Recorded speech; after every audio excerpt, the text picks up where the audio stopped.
ഈശോയിൽ ഏറ്റവും പ്രിയപ്പെട്ട ദൈവമക്കളെ, നിങ്ങൾക്ക് എല്ലാ അനുഗ്രഹവും ഈ പ്രഭാതത്തിൽ ലഭിക്കട്ടെ എന്ന് പ്രാർത്ഥിക്കുന്നു. ഇന്ന് വലിയ ആഴ്ചയിലെ പെസഹ തിരുനാൾ. പെസഹ തിരുനാളിന് ഈശോ നമ്മളോട് പറയുന്നൊരു കാര്യമുണ്ട്. എന്താ അത്? നിങ്ങൾ പരസ്പരം സ്നേഹിക്കുക, പാദങ്ങൾ കഴുകുക, അതുപോലെ എൻ്റെ തിരുശരീരവും തിരുരക്തവും നിങ്ങൾ സ്വീകരിച്ച് എന്നെ സ്വന്തമാക്കുക. വിശുദ്ധ കുർബാനയിൽ തീക്ഷ്ണതയോടെ പ്രാർത്ഥിക്കുക.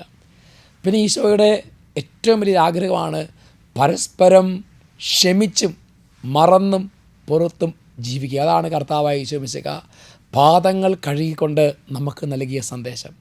നമ്മളോട് ആഹ്വാനം ചെയ്യുന്നത് എങ്ങനെയാണ്? നിങ്ങൾ പരസ്പരം സ്നേഹിക്കുക, ഏതെങ്കിലും വെറുപ്പും വിദ്വേഷവും ഉണ്ടെങ്കിൽ അത് ക്ഷമിക്കുക. എഫേസൂസ് 4:32. ദൈവം ക്രിസ്തു വഴി നിങ്ങളോട് ക്ഷമിച്ചതുപോലെ നിങ്ങളും പരസ്പരം ക്ഷമിച്ചും കരുണ കാണിച്ചും ഹൃദയാർദ്രതയോടെ പെരുമാറുവിൻ.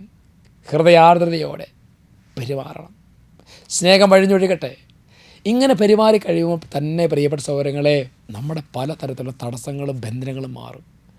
നീ ക്ഷമിക്കുമ്പോൾ, നീ സ്നേഹിക്കുമ്പോൾ, അങ്ങനെ ചെയ്യുമ്പോൾ തന്നെ നമുക്ക് പ്രാർത്ഥിക്കാൻ പറ്റും. അതുപോലെ നമ്മൾ അറിയാതെ നമ്മുടെ കണ്ണിൽ കണ്ണുനീര് ഒഴുകും. എത്രയോ കൃപകൾ നിങ്ങൾ അറിയും. പിന്നെ നിങ്ങൾ ഒത്തിരി കാര്യങ്ങൾ പ്രാർത്ഥിക്കേണ്ട ആവശ്യമില്ല. ഈശോ നിങ്ങളെ സഹായിക്കും.